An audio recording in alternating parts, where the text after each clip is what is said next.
Sometimes the smallest accident can change everything. A simple lantern, knocked over by chance in the darkness of a November night in 1943, can illuminate more than just a path through the fields. It can reveal secrets that powerful men wanted to keep hidden and force ordinary people to make extraordinary choices. This is the story of how one farmer's mistake became the spark that ignited something much larger than himself. Before we begin this journey into one of history's darkest chapters, if you appreciate stories that bring the past to life with authenticity and emotion, please hit that like button and subscribe to our channel. Your support helps us continue sharing these important narratives. The wind cut through the Normandy countryside like a blade that November evening, carrying with it the scent of wet earth and approaching winter. Marcel Beaumont pulled his worn coat tighter as he made his final rounds of the day, checking the barn doors and ensuring his small herd of dairy cows had enough hay for the night. The war had taken so much from this region, from all of France, but somehow his farm had survived relatively untouched. He told himself daily that keeping his head down and his mouth shut was what kept him and his wife Claire safe. The occupation had been going on for 3 years now. 3 long years of German soldiers in the villages, of rationing, of whispered conversations and careful glances. Marcel had learned to navigate this new reality the way his father had taught him to navigate the fields in fog. Move carefully, trust your instincts, and above all, don't draw attention to yourself. Claire was waiting for him in the kitchen when he came in, her hands wrapped around a cup of weak tea. At 42, she still had the same determined set to her jaw that had attracted him 20 years ago, but worry lines had etched themselves deeper around her eyes in recent months. "Did you hear the trucks earlier?" she asked quietly, even though they were alone in their own home. Caution had become second nature. Marcel nodded as he removed his muddy boots by the door. German patrol looked like they were heading toward the old Moreau property. Probably another search. The Moreau family had disappeared 6 months ago. Everyone in the village knew why, though no one spoke of it openly.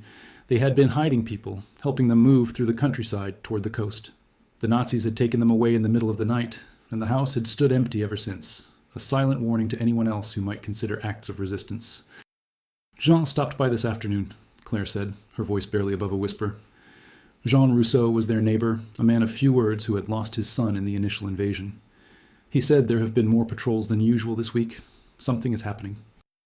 Marcel poured himself some of the tea, though it was hardly worth calling it that anymore. Real tea had become a luxury they could barely remember.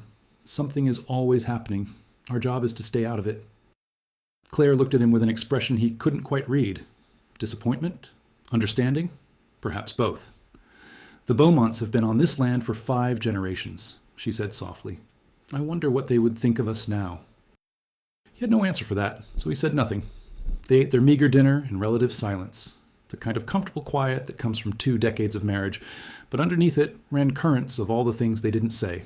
About the refugees they had turned away from their door, about the food they pretended not to have when desperate people came begging, about the compromises they made every day to survive.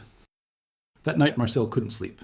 He lay in bed listening to Claire's breathing beside him and to the sounds of the old farmhouse settling around them. Somewhere around midnight, he heard something that didn't belong. A soft thud from the direction of the barn, then another.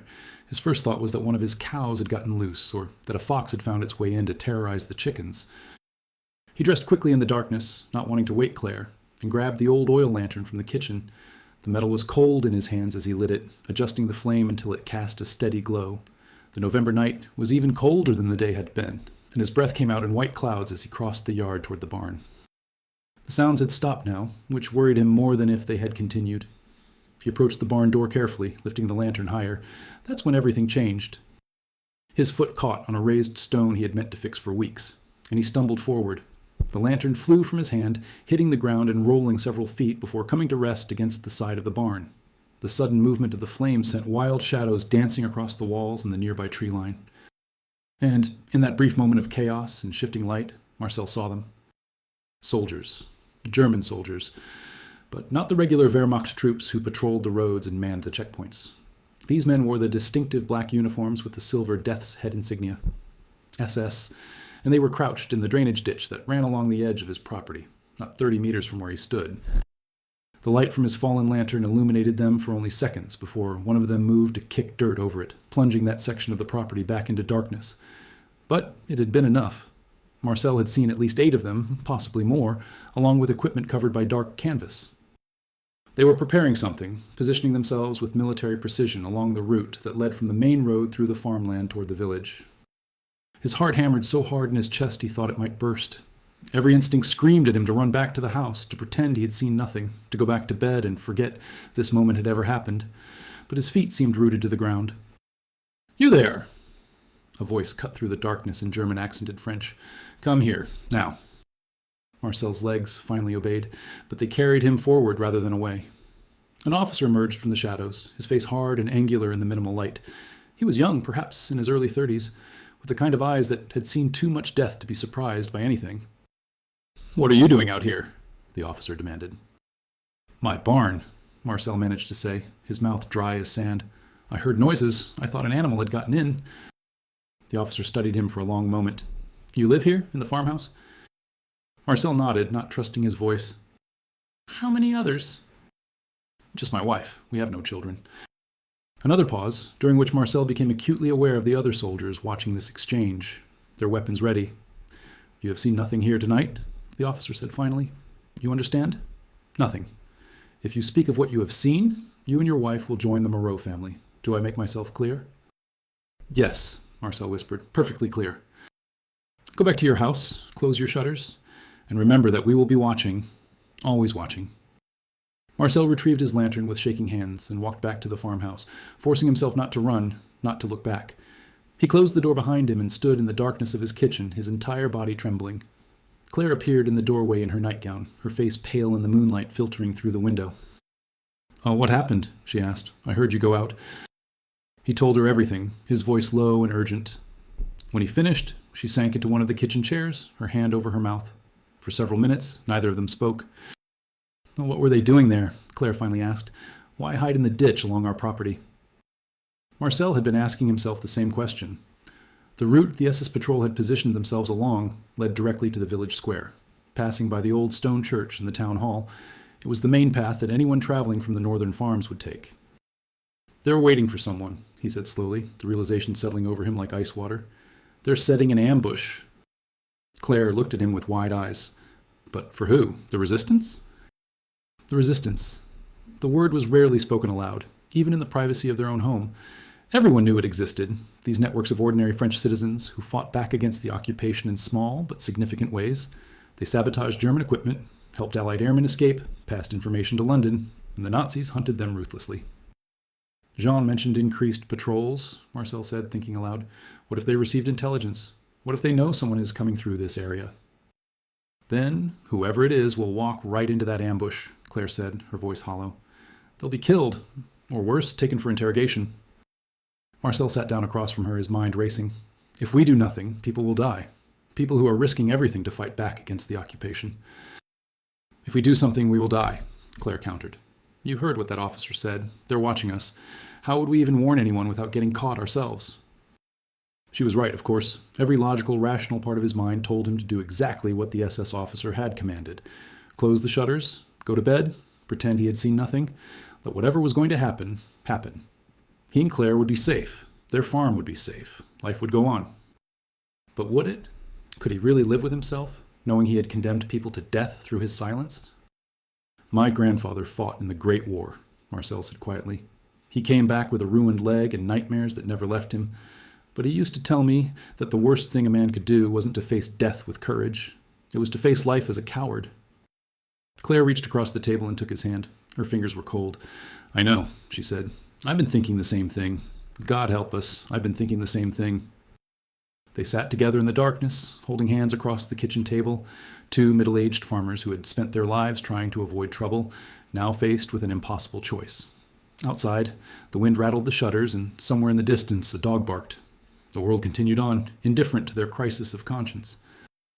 "If we're going to do something," Claire said finally, "we need to be smart about it. We can't just run to the village and start shouting warnings. The Germans would hear about it within minutes." Marcel nodded slowly. "Jean. We could tell Jean. He has connections in the village, people he trusts. He lost his son to the Nazis. If anyone would know how to quietly pass a warning, it would be him." "The Rousseau farm is 2 kilometers from here," Claire pointed out. "The SS are positioned between us and there. How would you even get to him?" That was the question. The main path was obviously impossible, but Marcel had grown up on this land, had explored every meter of it as a boy. There was an old cart track that ran along the far edge of his property, hidden by overgrown hedgerows. It would be slow going in the darkness, but it might be possible. "There's a way," he said. "It will take longer, but I can do it." Claire stood up and went to the cupboard, pulling out a dark wool scarf. "Then we should go now, before we lose our nerve, before the sun comes up and makes it impossible." "We?" Marcel stood as well. "Claire, no, I won't let you risk yourself like that." She turned to face him, and in her eyes he saw the same determination that had helped her survive 3 years of occupation, of hunger, of fear. "You think you're going to stumble through the darkness alone? An old farmer who can barely see 10 meters in front of him without his glasses? We go together. We've been together through everything else. Why should this be different?" He wanted to argue, to insist that she stay safe while he took the risk. But he knew that stubborn set to her jaw. And if he was being honest with himself, he was terrified to face this alone. "All right," he said. "We go together, but we move carefully. And if anything seems wrong, if we see or hear anything suspicious, we turn back immediately. Agreed?" "Agreed." They dressed in their darkest clothes and prepared for the journey. Marcel checked the old pocket watch his father had given him. It was almost 1 a.m. If they moved carefully, they could reach the Rousseau farm in perhaps an hour, deliver their warning, and be back before sunrise. Before they left, Claire went to their bedroom and returned with a small photograph in a wooden frame. It showed them on their wedding day, young and full of hope, standing in front of this very farmhouse. She placed it face down on the table. "If we don't come back," she said simply, "I don't want the last thing I see to be us looking so happy." They slipped out the back door of the farmhouse, moving as quietly as possible. The night was cold and moonless, which was both a blessing and a curse. The darkness would help conceal them, but it also made every step treacherous. Marcel led the way, guiding them along the edge of the property toward the old cart track. Every sound seemed amplified in the silence. The rustle of their clothes, the soft crunch of frost beneath their feet, their own breathing. Marcel kept expecting to hear a shout from the darkness, the sound of boots rushing toward them. But nothing came. The cart track was even more overgrown than he remembered, forcing them to push through branches and brambles that caught at their clothes and skin. More than once, Claire stumbled and he had to catch her. More than once, he walked directly into a low-hanging branch in the darkness. But they pressed on, driven by the urgency of their mission and the fear of what would happen if they failed. It took them nearly 90 minutes to reach the edge of the Rousseau property, moving in careful silence through the countryside. Every dog that barked in the distance made them freeze, hearts pounding. Every distant sound of an engine sent them diving into the cover of the hedgerows. But gradually, painfully, they made progress. Jean Rousseau's farmhouse was smaller than theirs, a stone cottage that had been in his family for just as many generations. A thin line of light showed beneath one of the shuttered windows, suggesting someone was still awake. Marcel approached the door carefully and knocked so softly that at first he wasn't sure anyone would hear. The door opened almost immediately. Jean stood there in his work clothes, his weathered face drawn with tension. He was in his 60s now, his hair completely white, his shoulders permanently stooped from a lifetime of farm work. But his eyes were sharp and alert. "Marcel? Claire?" He looked shocked to see them, then quickly pulled them inside and closed the door. "What are you doing here at this hour?" Marcel told him everything, the words tumbling out in a rushed whisper. Jean's expression grew darker with each sentence. When Marcel finished, the old farmer walked to the window and peered out through a crack in the shutters, as if expecting to see German soldiers materializing from the darkness. "An SS patrol," he muttered, "setting an ambush along the old North Road." He turned back to face them. "This is bad, very bad." "Do you know who they're waiting for?" Claire asked. Jean was quiet for a long moment, clearly wrestling with how much to tell them. Finally, he seemed to reach a decision. "There's a supply drop scheduled for tonight, weapons and equipment being brought in from the coast. The resistance cell in the village was planning to move it through the area before dawn, using the North Road." Marcel felt his stomach drop. "How many people?" At least a dozen, maybe more. They'll be transporting heavy loads, moving slowly. If they walk into an SS ambush..." He didn't need to finish the sentence. "Can you warn them?" Claire asked urgently. "Do you have a way to get word to them?" Jean moved to a cabinet in the corner of the room and pulled out what looked like a simple wooden box. But when he opened it, Marcel saw it contained a small radio transmitter, carefully hidden beneath a false bottom. The old farmer's gnarled fingers worked the dials with surprising dexterity. "I can send a signal," Jean said, "but there's no guarantee they'll receive it in time. And the moment I start transmitting, every German direction finding team in the region will be trying to locate this signal. They'll know there's a radio operating in this area." "You have to try," Marcel said. "We can't let those people walk into a trap." Jean looked at him with something like respect. "You understand what this means for you? For all of us? Once I send this warning, the Germans will know someone discovered their ambush. They'll start searching. Your farm is closest to where they're positioned. You'll be the first ones they question." Marcel reached for Claire's hand. She squeezed back, her grip firm and steady. "We understand," he said. "Send the warning." John nodded and began adjusting the radio. "You should go home. Get back before anyone notices you're gone. And Marcel, when the Germans come asking questions tomorrow, you tell them the truth. You heard a noise. You went to investigate. You saw nothing. The truth is always easier to sell than a lie." They left John's farmhouse and began the long journey back through the darkness. The return trip felt even more dangerous than the journey there. Every moment they expected to hear vehicles on the roads or to stumble upon a German patrol. But the countryside remained quiet, holding its breath in anticipation of the dawn. The temperature had dropped even further, and frost was forming on the grass and branches around them. Marcel's breath came in ragged gasps as they pushed through the overgrown hedgerows, his aging body protesting every step. Claire stayed close behind him, one hand on his shoulder to keep from losing him in the absolute darkness. Halfway back, they heard it, the distant rumble of engines. Both of them froze instantly, pressing themselves into the thick brambles beside the path. The sound grew louder, and Marcel could make out multiple vehicles moving along the main road, perhaps half a kilometer away. Headlights swept across the fields, and for one terrifying moment a beam passed within meters of where they crouched. Claire's fingers dug into his arm, her breathing shallow and quick. They waited, motionless, as the convoy passed. Marcel counted at least 5 trucks, maybe more. Were they reinforcements for the ambush? Or were they already moving to intercept the resistance members who had received Jean's warning? When the sound of engines finally faded into the distance, they remained still for several more minutes, neither daring to move. Marcel's knees ached from the crouch position, and he could feel Claire trembling beside him, though whether from cold or fear he couldn't tell. "We need to keep moving," he finally whispered. "We need to get home before light." They emerged from the hedgerow and continued, but now every shadow seemed threatening, every sound potentially dangerous. An owl's cry made them both jump. A fox darting across their path nearly caused Claire to cry out. The darkness that had seemed like their ally now felt oppressive, hiding threats they couldn't see. As they approached the final stretch before their property, Marcel noticed something that made his blood run cold. Fresh tire tracks cut across the muddy field path, tracks that hadn't been there when they passed through earlier. Someone had driven through here recently within the last hour or two. "Marcel," Claire breathed, seeing them at the same time. "The Germans. They must have expanded their patrol area." He nodded grimly.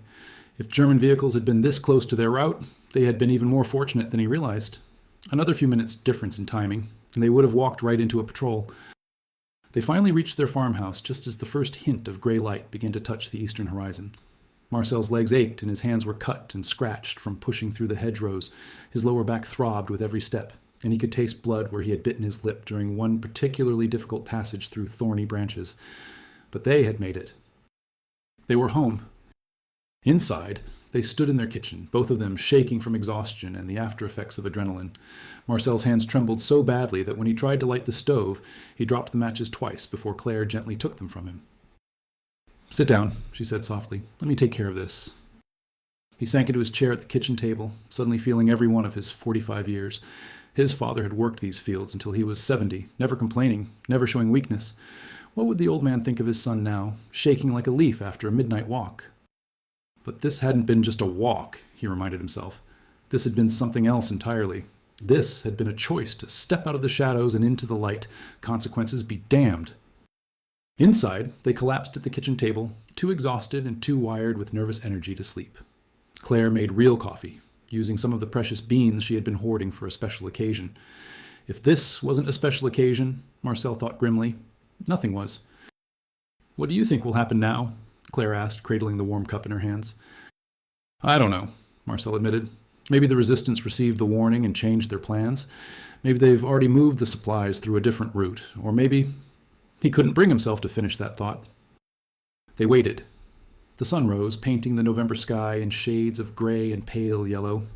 Marcel did his morning chores mechanically, feeding the animals and collecting eggs, every moment expecting to see German vehicles coming up the road. But the morning passed quietly. It was almost noon when they finally came. 3 vehicles, including a staff car with SS insignia on the hood. Marcel's hands shook as he walked out to meet them, trying to appear calm and confused, just a simple farmer wondering why important German officers were visiting his property. The same young officer from the night before stepped out of the lead vehicle. In the daylight, Marcel could see that he looked exhausted, his face tight with anger. Behind him, at least a dozen soldiers spread out across the property with their weapons ready. Herr Beaumont, the officer said, his voice clipped, we need to have a conversation. Marcel led them into his kitchen where Claire waited, her face pale but composed. The officer sat down at their table uninvited and studied them both with cold calculation. Someone, he said slowly, betrayed the location of our operation last night. A resistance supply movement that we had been tracking for weeks was diverted at the last moment. They never came down the North Road. Someone warned them. Marcel's heart was pounding so hard he was sure the officer could hear it, but he kept his voice steady. I don't understand what this has to do with us. Don't you? The officer leaned forward. You discovered our position last night. You saw where we were concealed. And now, mysteriously, the very people we were waiting for never arrived. Quite a coincidence, wouldn't you say? We told no one, Claire said, her voice firmer than Marcel expected. We came back to our house, closed our shutters, and went to bed, just as you ordered us to do. The officer's eyes narrowed. Then perhaps you can explain why our direction-finding teams detected a radio transmission originating from this area approximately 1 hour after you returned to your house, a transmission that lasted just long enough to send a warning signal? The room seemed to tilt around Marcel. They had been detected. Of course they had. The Germans had equipment positioned all over the region specifically to locate resistance radio transmissions. How could they have been so naive to think they could get away with this? We have no radio, Marcel said, which was technically true. Search the house if you wish. You'll find nothing. Oh, I intend to, the officer said. I intend to search every centimeter of this property. And when I'm finished here, I'll search every farm within 5 kilometers. And I promise you, Herr Beaumont, that whoever operated that radio last night will be found. And when they are, they will provide us with a very complete list of everyone involved in resistance activities in this region. The soldiers spent hours tearing through the farmhouse and barn looking for any evidence of radio equipment or resistance activity. They found nothing, because there was nothing to find. But Marcel knew this wasn't the end. The Germans would expand their search. They would question Jean. And Jean Rousseau was not a young man. Under interrogation, he might reveal everything. As evening approached and the Germans finally prepared to leave, the young officer paused at the door. You should know, he said conversationally, that the supply drop we were waiting to intercept contained weapons and explosives, materials that would have been used to kill German soldiers. Your resistance friends care nothing for French lives, only for creating chaos and prolonging a war that France has already lost. You would do well to remember that. After they left, Marcel and Claire sat in their wrecked kitchen, surrounded by the evidence of the search. Drawers had been pulled out and dumped, cabinets stood open, even their mattress had been slashed open and searched. Oh, what have we done? Claire whispered. What have we done? But even as she asked the question, Marcel saw something in her eyes that hadn't been there before, a spark of something he couldn't quite name. Purpose, maybe, or defiance. We did what was right, he said quietly. For the first time in 3 years, we did what was right instead of what was safe. The following morning brought an unexpected visitor. Father Dominic, the village priest, appeared at their door carrying a basket of bread and cheese. He was a thin man in his 50s, with wire-rimmed spectacles and hands perpetually stained with ink from his bookkeeping work for the parish records. I heard about the German search, he said quietly, glancing around to ensure they weren't being observed. I wanted to see if you needed anything, and to tell you that your courage has not gone unnoticed. Marcel invited him in, surprised by the directness of the priest's words. Father Dominic had always seemed like someone who preferred to stay neutral, to minister to his flock without taking political positions. But there was something different in his demeanor now, a quiet intensity. I don't know what you're talking about, Marcel began, but the priest held up a hand. Oh, please, we don't need to play games. The Germans tore apart 3 farms yesterday, all within range of where that radio transmission originated.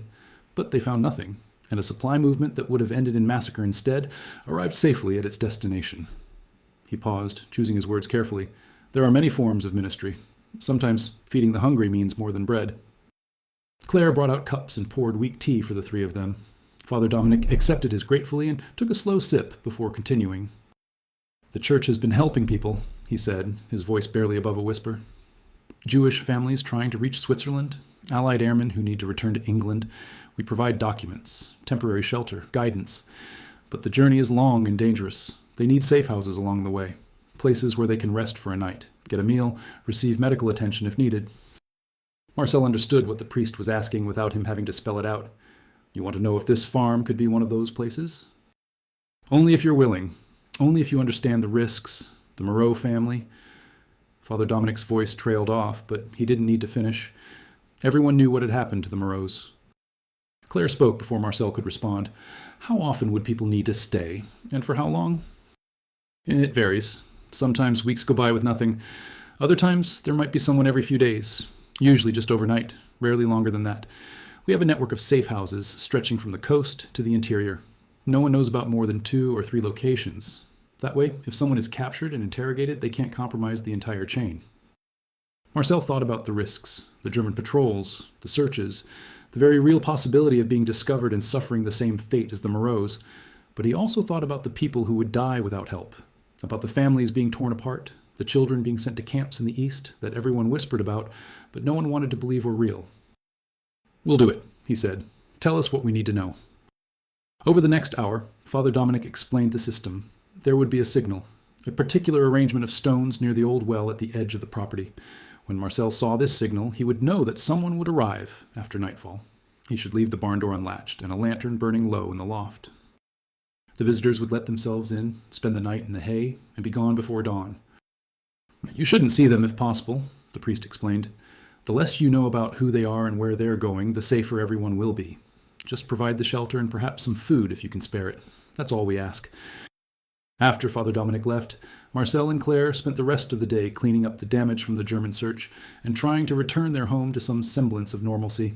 But nothing felt normal anymore. They had crossed a line, and there was no going back. The first visitors arrived 3 nights later. Marcel saw the signal by the well that afternoon and prepared accordingly. He left bread, cheese, and a jar of milk in the barn loft, along with several thick blankets. That night, lying in bed, he heard the soft sounds of the barn door opening and closing. Footsteps, quiet voices. Then silence. In the morning, the food was gone, the blankets neatly folded, and 3 small stones had been arranged on the windowsill of the barn in the shape of a cross, a sign that his guests had been grateful and had departed safely. This pattern repeated itself throughout that winter. Sometimes weeks would pass with no signal. Other times, visitors came several nights in a row. Marcel never saw their faces, never knew their names. But he knew he was helping, and that knowledge made the fear more bearable. In January, the pattern changed. The signal appeared by the well, but when Marcel checked the barn the next morning, the blankets were still warm and the food only partially eaten. Whoever had stayed the night was still there. He approached the barn cautiously, uncertain what to expect. In the loft, he found a young man barely 20 years old with a leg wound that had become infected. He was feverish and delirious, mumbling in English. "Please," the young man managed in broken French. "My plane. We crashed. The others are dead." Marcel's heart sank. This was beyond anything Father Dominic had prepared them for. The young man needed medical attention, real medical attention from a doctor. But taking him to the village would expose everything. The Germans would interrogate the pilot, and under torture, he might reveal where he had been hiding.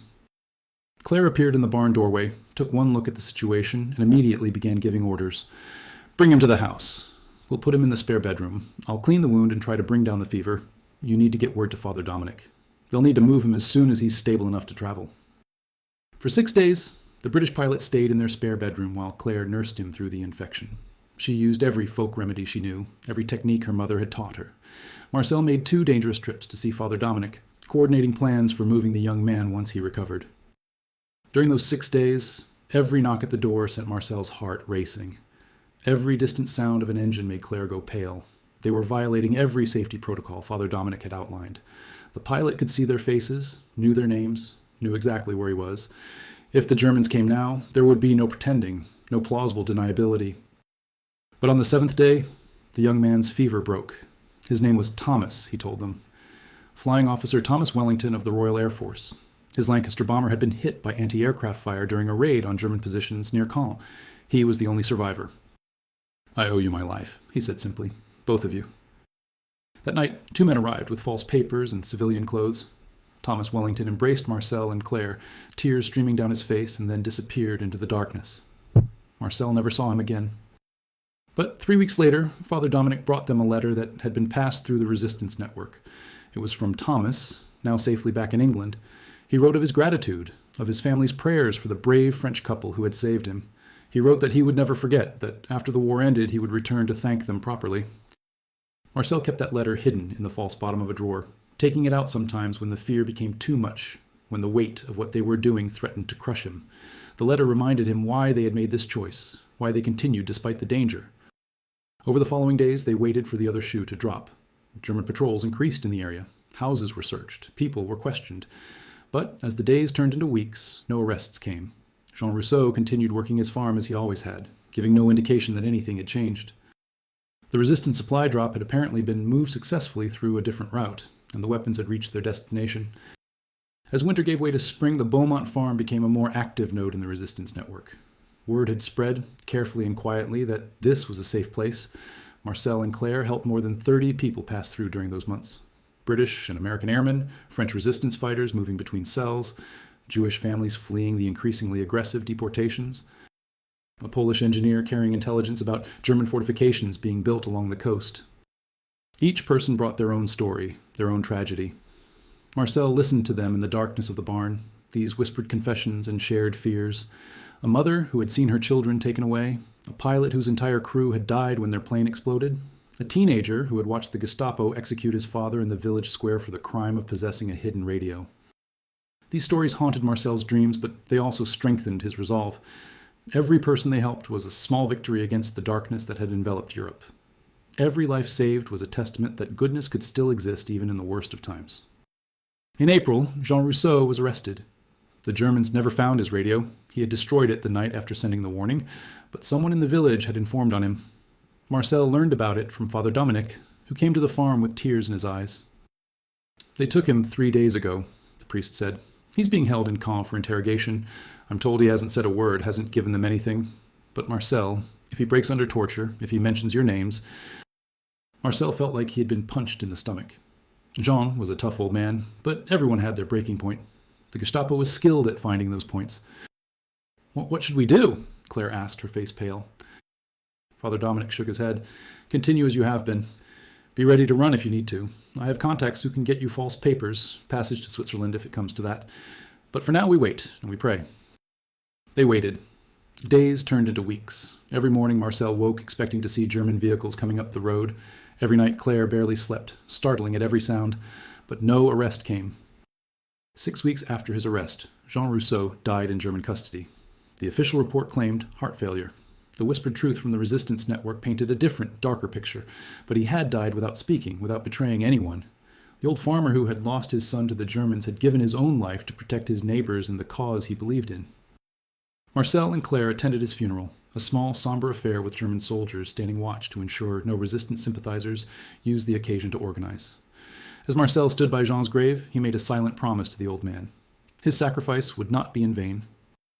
The war would continue for another year and a half. There would be more raids, more searches, more people taken away in the night. But something had changed in Marcel and Claire Beaumont. They no longer closed their shutters and pretended not to see. When refugees appeared at their door, they found food to share.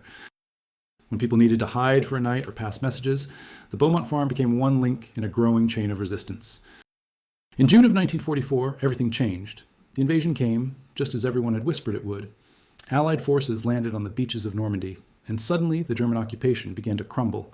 The countryside erupted into open resistance. Bridges were destroyed, telephone lines cut, German convoys ambushed. Marcel and Claire watched from their farm as columns of German troops retreated eastward, harried by Allied aircraft and French resistance fighters. The young SS officer who had threatened them that November night never came back. Marcel heard later that his unit had been destroyed in the fighting around Saint-Lô. When the first Allied soldiers reached their village, Marcel and Claire were among the crowds that gathered to welcome them. Young American soldiers, looking impossibly fresh-faced and well-fed compared to the half-starved French civilians. They handed out chocolate and cigarettes, smiled and waved, seemed almost surprised by the fervent gratitude of the people they were liberating. A young lieutenant with a kind face stopped to shake Marcel's hand. "Thank you," the American said in careful, accented French. "Thank you for your courage. We know what the French people sacrificed to help us." Marcel thought about Jean Rousseau, about the Moreau family, about all the people who had passed through his barn in the dark of night, about that moment when his lantern fell and illuminated the hiding SS soldiers, and the choice he and Claire had made in the hours that followed. "We did only what was necessary," Marcel replied, "what anyone would have done." But that wasn't quite true, and he knew it. Many people had done nothing, had looked away, had chosen safety over conscience. He and Claire had chosen differently, and that choice had defined the rest of their lives. In the years that followed, Marcel learned the full scope of what their small actions had contributed to. The weapons from that supply drop they had helped save had been used in the D-Day invasion, arming resistance fighters who disrupted German communications and transportation networks at critical moments. The British pilot they nursed back to health had returned to service and survived the war, going on to fly many more missions. Several of the Jewish families they sheltered had made it to safety in Switzerland and eventually to America or Palestine. In 1947, Thomas Wellington kept his promise and returned to France. He found the Beaumont farm and spent 3 days with Marcel and Claire, helping them repair the barn roof and sharing meals around their kitchen table. He brought photographs of his family, his wife, and newborn daughter. He brought thanks from a grateful British government and a small medal that Marcel tucked away in a drawer and rarely looked at. "You saved more than just me," Thomas told them on his last evening. "Every person you helped, every act of courage rippled outward. My daughter exists because you had the bravery to help a stranger. The families you sheltered went on to build new lives, to have children and grandchildren. The intelligence you passed along saved Allied lives. You may never know the full measure of what you accomplished." After Thomas left, Claire found Marcel standing by the old well, looking out over the fields that had been in his family for generations. The war had aged him, carved deep lines into his face, and streaked his hair with white. But there was something in his eyes that hadn't been there before. Peace, perhaps, or purpose fulfilled? It started with a misplaced lantern on a cold November night. A simple accident that revealed hidden soldiers and forced an impossible choice. But that choice, made in the darkness by two ordinary people who had spent their lives trying to avoid trouble, became the beginning of something larger. History remembers the great battles and famous leaders of World War II, the beaches of Normandy, the streets of Stalingrad, the names of generals and presidents. But the war was also won by countless small acts of courage by ordinary people, by farmers who chose conscience over safety, by neighbors who warned each other when danger approached, by men and women who looked at the darkness surrounding them and decided to light their own small flame against it. The Beaumont farm survived the war. Marcel and Claire survived. And when the Allied forces finally liberated Normandy in the summer of 1944, they stood among the crowds welcoming the soldiers, knowing that, in their own small way, they had helped make that moment possible. They had seen the light of that fallen lantern expose the hiding SS soldiers, and instead of looking away, they had chosen to act. Sometimes courage isn't about grand gestures or heroic sacrifices. Sometimes it's simply about being willing to help, even when helping might cost you everything. It's about choosing to do what's right, not because it's easy or safe, but because it's right. And those choices, multiplied across thousands of ordinary people in extraordinary circumstances, are what ultimately defeated tyranny and restored freedom to Europe. The war taught Marcel Beaumont many lessons, but perhaps the most important was this: a single light in the darkness, whether it comes from a farmer's fallen lantern or from the courage of ordinary people choosing goodness over fear, can reveal truth and inspire others to kindle their own flames. And enough small lights, burning together, can illuminate even the darkest night.